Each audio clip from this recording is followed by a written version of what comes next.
تم سب بچے بیٹھے ہو، والدین کو اپنی جنت بنا لو، ماں باپ کو اپنی جنت بنا لو، ان کی دعا لے لو۔ میرے نبی نے فرمایا کاش میری ماں زندہ ہوتی۔ ماں کا خاص طور پر منشن کیا، میری ماں کیوں کہ باپ کو تو دیکھا ہی نہیں اور ماں کو دیکھا ہے 6 سال۔ میری ماں زندہ ہوتی اور میں عشاء کی نماز کے مصلی پہ کھڑا ہوتا اور میرے گھر سے میری ماں کہتی محمد، تو میں ماں کے لیے نماز توڑ دیتا۔ میرا نبی کہہ رہا ہے۔ اور جب آپ حج پہ تشریف لے گئے اور ابوا کے میدان سے گزرے جہاں میرے نبی کی والدہ کا انتقال ہوا تھا، اس بات کو 57 سال گزر چکے ہیں۔ 6 برس کی عمر میں مدینہ سے نکلے 3 افراد، میرے نبی کی ماں، میرے نبی کے والد کی باندی ام ایمن، وہ بھی ماں ہیں، انہوں نے بھی دودھ پلایا تھا میرے نبی کو۔ 2 مائیں ہیں، ایک دودھ پلانے والی، ایک پیدا کرنے والی، اور ایک میرے نبی ہیں۔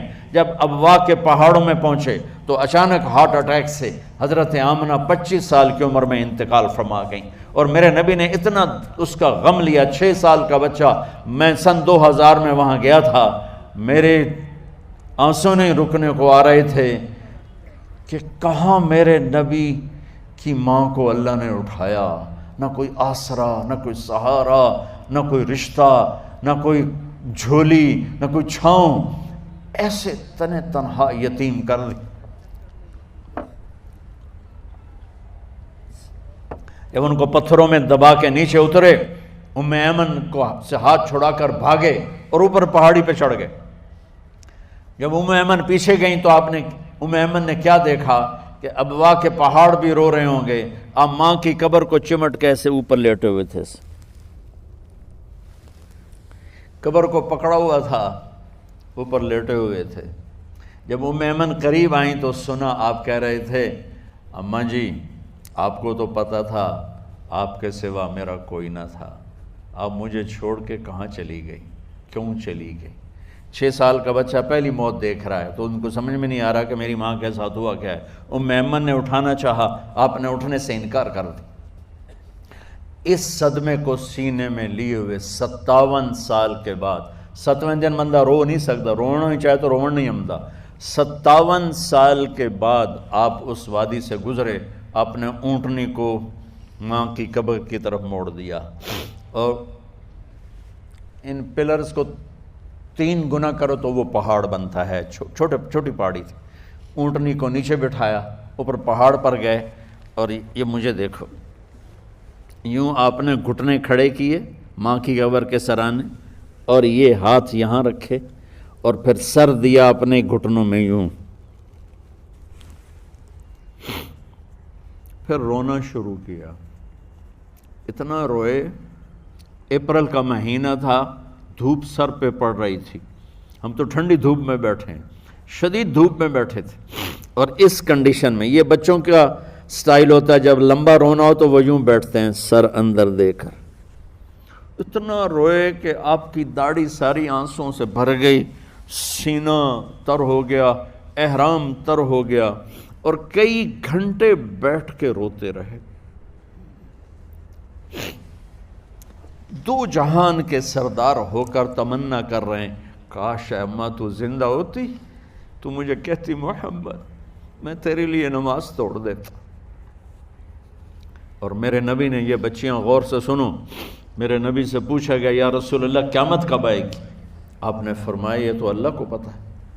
میں نے کہا یا رسول اللہ کوئی نشانی بتا دیں، تو آپ نے فرمایا جب بچیاں ماؤں کو ذلیل کریں گی تو قیامت آ جائے۔ جب بیٹیاں ماؤں کے ساتھ بدتمیزی کریں گی اور ماؤں کو ذلیل کریں گی تو قیامت آ جائے گی۔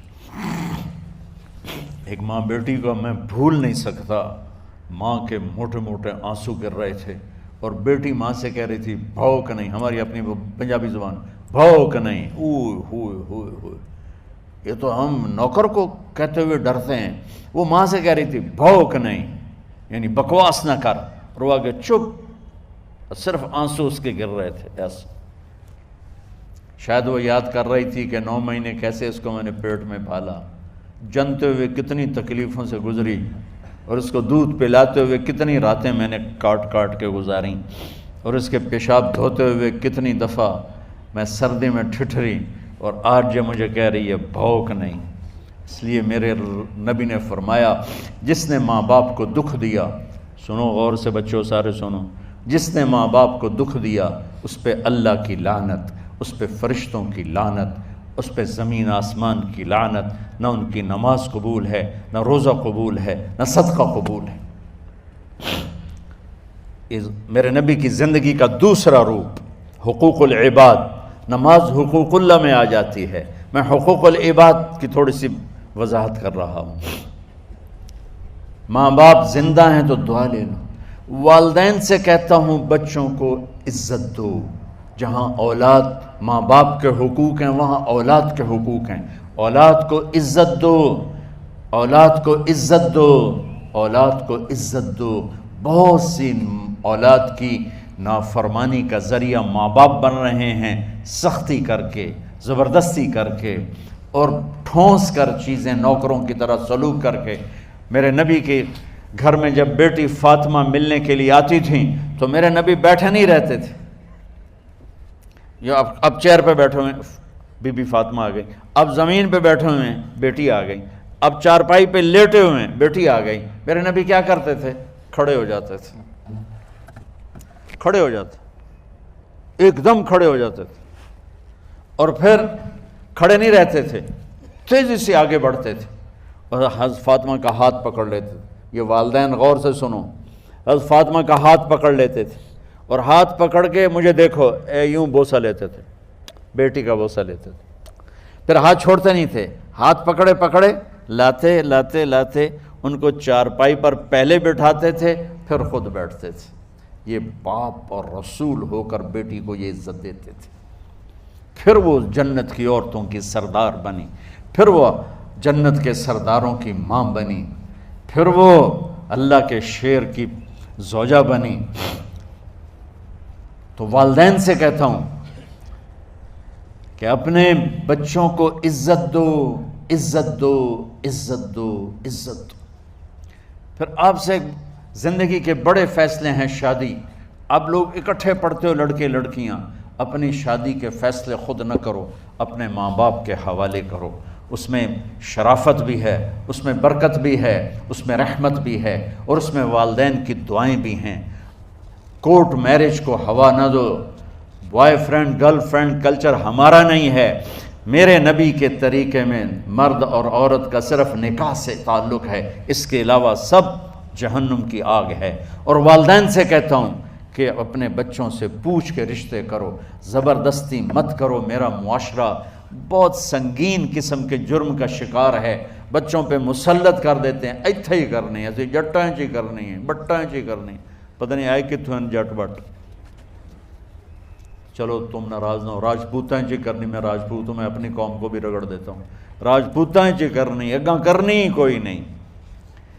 یہ ظلم و ستم اولاد پہ مت کرو، اپنی بچی سے پوچھو، اگر بیٹی ہاں کرے تو پھر قدم اٹھاؤ، اگر بیٹی کہہ دے میں نہیں کرنا چاہتی تو وہ نافرمان نہیں ہے۔ اللہ کے واسطے میری سنو، صرف تم نہیں سن رہے، اس کیمرے سے لاکھوں کروڑوں لوگ سن رہے ہیں۔ اگر بیٹا یوں کہہ دے کہ ابا میں نے یہاں شادی نہیں کرنی، میرا جی نہیں چاہتا ہے، تو وہ بیٹا نافرمان نہیں ہے، فرما بردار ہے، اس نے شریعت کا حق استعمال کیا ہے۔ اب ایسا ظلم مت کرو کہ نہیں اتھے ہی کرنی ہے، اتھے گھروں نکل جا۔ زندگی تم نے تو نہیں گزارنی، زندگی تو بچے نے گزارنی، میں قربان جاؤں۔ ایک حدیث سنو پہلے، پھر اگلی بات سناتا ہوں۔ ما تزوجت وما زوجت الا بوحی من السماء نزل به جبریل۔ لوگو سنو، میں نے جہاں شادی کی، میں نے جہاں بیٹی کی شادی کی، پہلے آسمان سے جبریل فرشتہ اللہ کا حکم لے کر آیا، پھر میں نے قدم اٹھایا۔ سمجھ گئے میری یہ بات؟ سمجھ گئے سارے؟ اب اگلی سنو۔ حضرت علی فاطمہ کا رشتہ لینے آ گئے، اور جبریل ان سے پہلے آ گئے کہ یا رسول اللہ فاطمہ علی کے لیے ہے۔ باپ محمد مصطفیٰ جیسا ہے، رشتہ مانگنے والا علی جیسا ہے، اور بیٹی فاطمہ جیسی ہے۔ اور آپ پوچھتے ہیں علی کیسے آئے؟ وہ شرم کی وجہ سے کچھ کہہ نہ سکے، چپ۔ آپ کو تو پتہ تھا، آپ نے فرمایا فاطمہ کے رشتے کے لیے آئے ہو؟ کہا جی۔ تو جبریل تنال بیٹھا ہوا ہے کہ یا رسول اللہ اتھے ہی کرنا ہے۔ آپ نے ہاں نہیں کی، آپ نے کہا انشاءاللہ، اور یہ کہہ کر اٹھ گئے۔ انشاءاللہ نبی کا ہاں ہی ہوتا ہے، لیکن جبریل کے آنے کے باوجود اور اللہ کے کہنے کے باوجود میرے نبی کو بھی پتہ ہے کہ یہ رشتہ یہاں کاتب تقدیر نے لکھ دیا ہے، لیکن امت کو سبق سکھانے کے لیے آپ گھر تشریف لے گئے۔ بیٹی فاطمہ کہ جی یا رسول اللہ، کہا علی کا رشتہ آیا ہے، میں ہاں کر دوں؟ سبحان اللہ۔ میں اپنے دیہاتی بچیوں پہ مجھے رونا آ گیا کہ جنہیں پتہ ہی نہیں ہوتا سانو کہیں دے نال بندے پہ جانور ہے یا انسان ہے۔ علی جیسا داماد، چلو علی کو چھوڑو، فاطمہ کو چھوڑو، جبریل آیا بیٹھا ہے، جبریل آیا بیٹھا ہے۔ اس کے بعد فاطمہ سے پوچھنے کی کیا بات ہے؟ جبریل آ کر کہہ رہا یا رسول اللہ، اللہ کہہ رہا ہے فاطمہ علی کے لیے ہے اور علی فاطمہ کے لیے ہے، اور پھر آپ کہتے ہیں بیٹی فاطمہ ہاں کر دو۔ ہماری تو آج کی بیٹیاں انکار نہیں کرتی، چپ کر کے گاں ماش طرح بن چھڑ دین کلے نال۔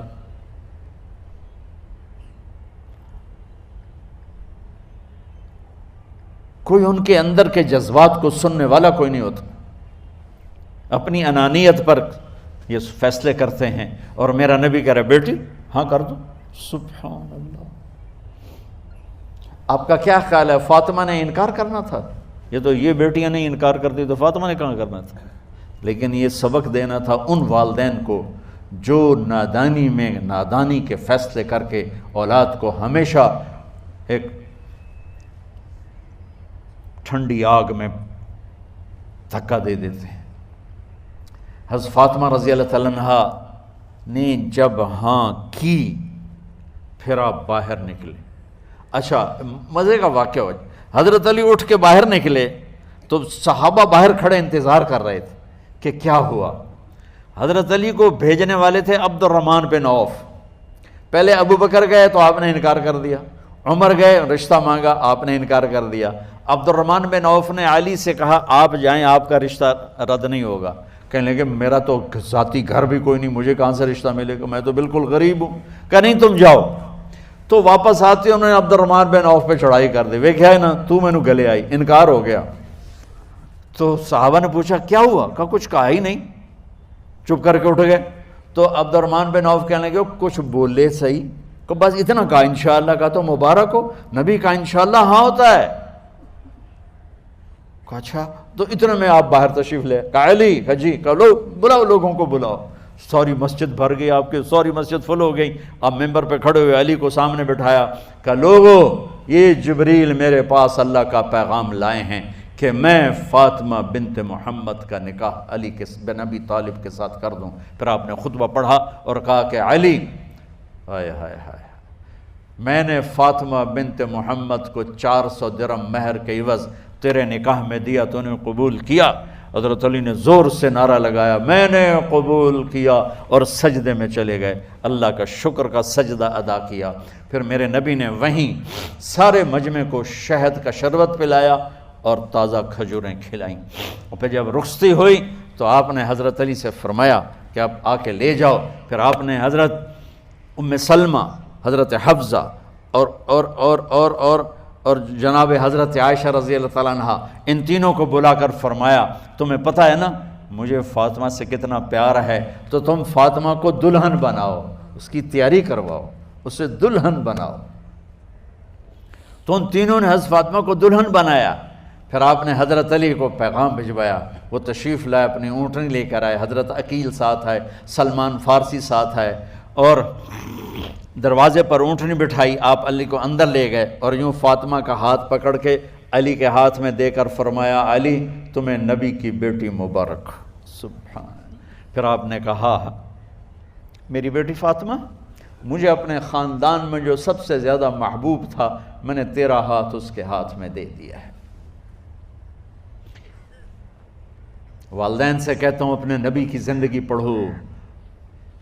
میرا درد ہے کہ ہماری ثقافت میں اسلام داخل نہیں ہوا، ہمارے عبادت میں اسلام آ گیا، بہت سارا مجمع مرد عورتوں کا نمازی ہے، حاجی ہے، عمرے کرتے ہیں، لیکن ثقافت میں نبوت کی جھلک دکھائی دے، ثقافت میں اللہ کا نبی دکھائی دے، وہ نہیں ہے۔ زندگی بیت گئی اس انتظار میں، مدت سے لگ رہی تھی لب بام ٹک ٹکی، تھک تھک کے گر گئی نگہ انتظار آج، پتہ نہیں کب صبح ہوگی۔ چلو کہتے تو جائیں مجھے ہے اگرچہ بت ہیں جماعت کی آستینوں میں، مجھے ہے حکم اذان لا الہ الا اللہ۔ والدین کے ذمہ ہے اولاد کو عزت دینا، ان کے سب سے بڑی خواہش میں ان کا احترام کرنا کہ زندگی انہوں نے گزارنی ہے، اور آپ کے ذمہ ہے والدین کے آگے سر جھکا دینا۔ اللہ کے واسطے کورٹ میرجز اور خفیہ شادیاں یہ نہ ہماری ثقافت ہے نہ یہ انسانیت ہے، ہمیشہ دکھ دردوں میں زندگی گزرتی ہے کہ اصل زندگی تو موت کے بعد آنے والی ہے۔ تو والدین پڑھیں شریعت کو، اولاد بھی پڑھے اپنے نبی کی زندگی کو۔ ایک شخص حضرت عمر کے پاس آیا ایک بیٹے کو لے کر، کہا امیر المومنین یہ میرا بیٹا بڑا نافرمان ہے اور مجھے بہت تنگ کرتا ہے۔ حضرت عمر کے پاس لاٹھی ہوتی تو انہیں یوں اٹھائی، وہ کہنے لگا حضور معافی دیا جائے، ایک میری گل سن لو۔ آپ نے فرمایا کیا؟ کہنے لگا ماں پیو دے بڑے حق ہیں، بالکل ٹھیک ہے، پر کوئی ساڈا حق بھی ہے ماں پیو تے؟ آپ نے کہا ہاں۔ آپ نے کہا ہاں۔ کہنے لگے ذرا وہ بتا دیں۔ کہا پہلا حق ہے اچھی ماں تلاش کرے، نیک عورت تلاش کرے۔ دوسرا حق یہ ہے نام اچھا رکھے۔ تیسرا حق یہ ہے اس کو قرآن کی تعلیم دے۔ کہا جی پھر سن لو حضرت جی، میرے پیو کو پوچھو اس حبشی عورت نال شادی کر کے مینوں حبشی ماں دیتی، انہوں کوئی عرب ماں ہی نہیں لتی، میرا پہلا حق اس مارے ہے۔ دوسرا سن لو، اس نے میرا نام جولان رکھا ہے، جولان گندگی کے کیڑے کو کہتے کہ اس نے میرا نام جولان رکھا ہے۔ اور تری سن لو، اس آج تے مینوں قرآن دی شکل نہیں وکھائی، حضرت عمر ہوئی سوٹا دے سر تے پھیر دے کہ پہلے تیری مالش کراں پھر ایدی کر سا۔